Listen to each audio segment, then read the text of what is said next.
everybody, Kirsty at Breathe Birth Yoga here. Today's 10-minute pregnancy yoga taster is our standing routine. If you've been following me over the weeks, you know we've done a warm-up, all fours session, kneeling, and now we've come up to stand before the next few where we go back down again.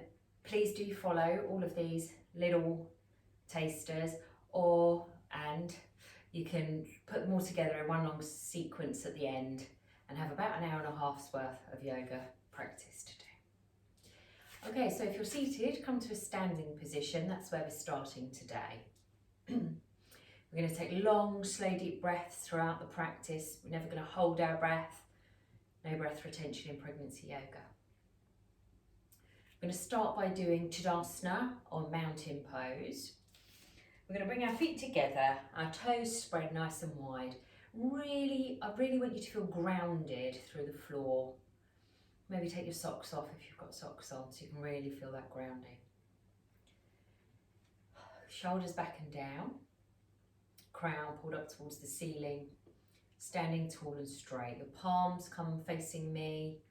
Fingers spread nice and wide. Take a couple of deep breaths here. Just feel the earth beneath your feet. Let the worries and stress of the day disappear.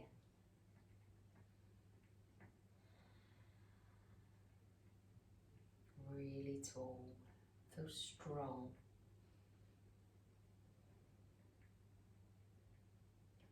Okay, and you can relax. I'm going to turn to the side just to show you this next one.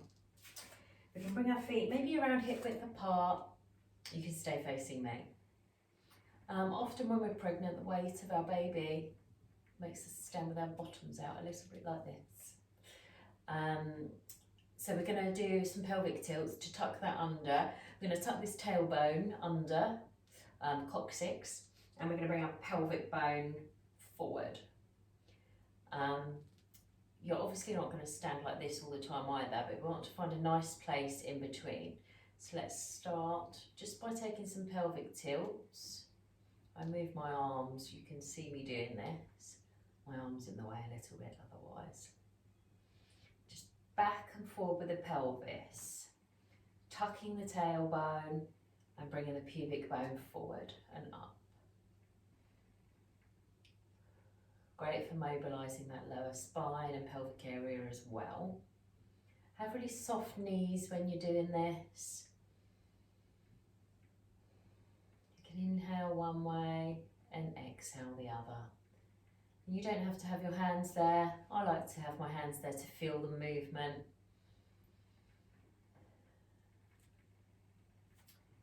As you're working through this, start to bring the movements back and forth a little smaller, don't go as far.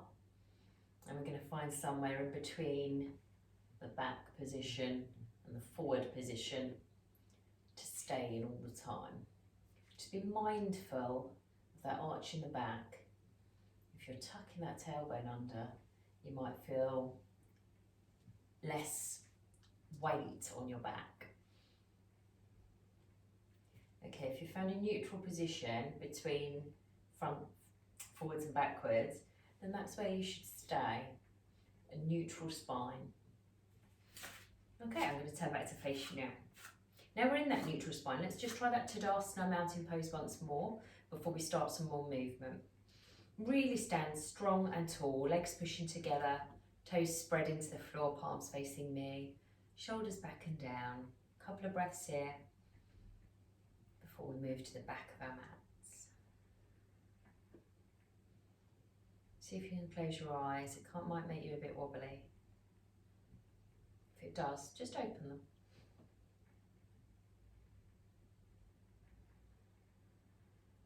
Okay, and relax. We're going to come to the back of our mats.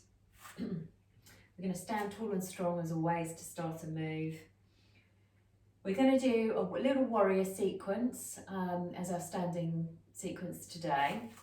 So we're going to normally start with my right leg forward, but I will be facing away from you. So I'm going to start by asking you to have your hands on your hips and bringing your left foot forward with quite a big step. doesn't have to be in one step if you can't do that. Make sure your feet are around hip width apart and facing forward. We're going to bend into the front knee. So our knee is over our ankle. You might need to just move your toes a little bit forward like so to get a really good position. Your hips, this is important, are square to the front rather than open to the side like so. You're square to the front.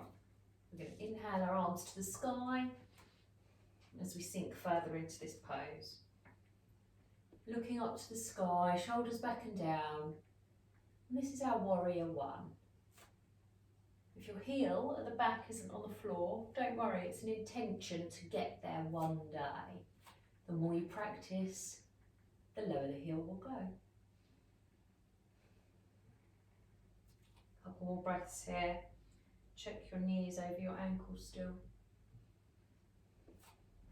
Okay, inhaling to stretch up and exhaling to open your arms out to the side into Virabhadrasana 2 or Warrior 2.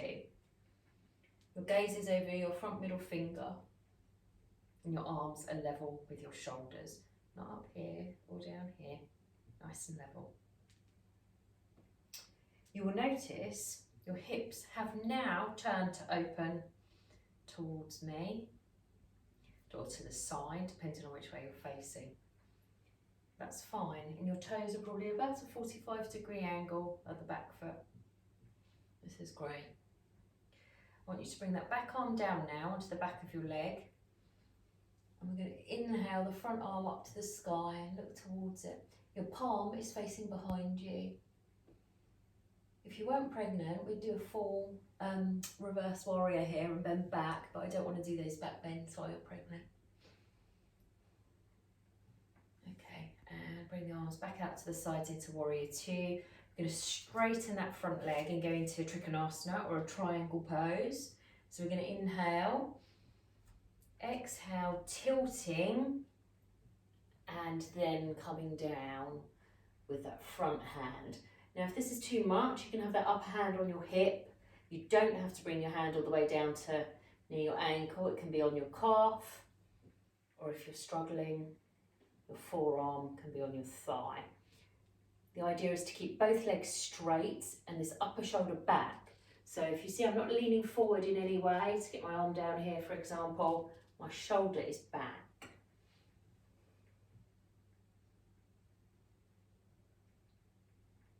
Okay, and inhale, coming up and bringing your arms down and legs together.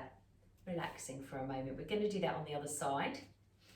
I'm going to come to this end of the mat this time, so I don't turn away from you at any point. Okay, start with your hands on your hips. I'm going to take a big step forward with the right leg and bend into that front knee. Our hips are square to the short edge of our mat. Our arms come up towards the ceiling, our shoulders are back and down as we sink down into that front leg with our knee above our ankle. Breathe long, slow, deep breaths whilst looking up if that's okay for your neck. If it hurts your neck, look forward. Stand strong, engage your glute muscles to help you stay wobble free. Inhale, reaching up, and exhale, coming into Warrior 2, Virabhadrasana 2. Your hips will have turned open to the side. Your toes have probably slid around a little bit to a 45-degree angle. Your gaze, once again, is over that front middle finger. We call this a drishti point, gaze or focus point. Your back arm isn't flapping around. Have a little check. Okay, let's bring that back hand down to our back thigh and inhaling the front arm up to the sky. Your palm has turned and your palm is facing the back now.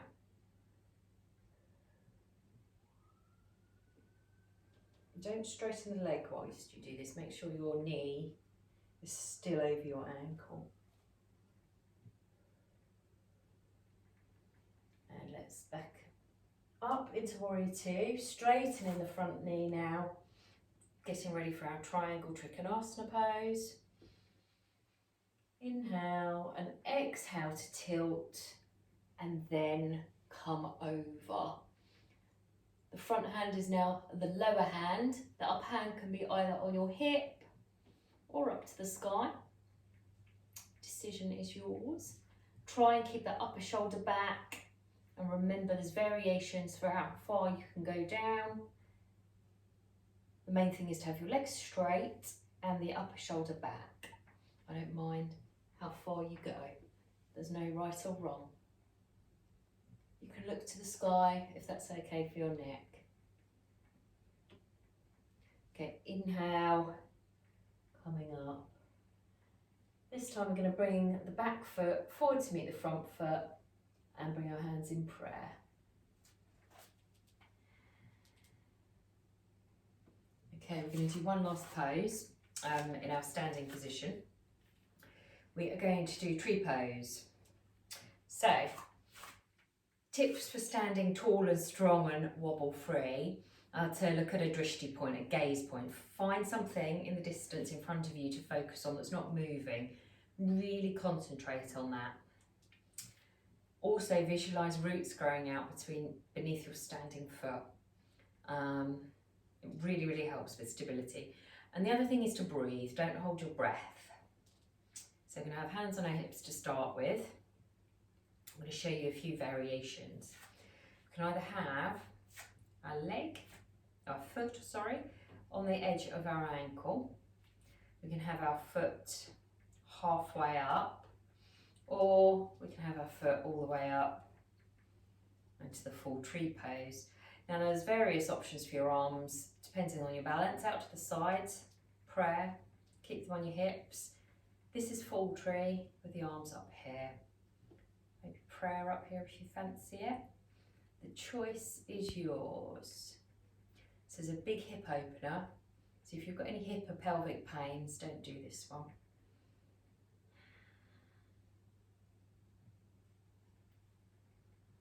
Change your hand position if you like throughout. Try a few different things. Focus. Breathe and concentrate on that point. And when you're ready, you can release. Shake out that standing leg if you need to. I'm going to do that on the other side. So standing tall and strong, roots coming out of your foot. Spread your toes, ground into the floor. Hands on the hips and choose your starting point. Keeping the foot on the floor, on the inside of the calf, or right up to the top, if you're comfortable to do so. If you keep wobbling, just move down a level. Hand positions, whatever you desire.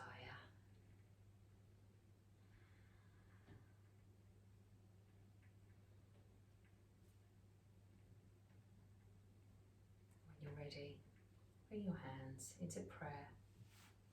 Release your leg. And I'm going to say goodbye and thank you. Namaste.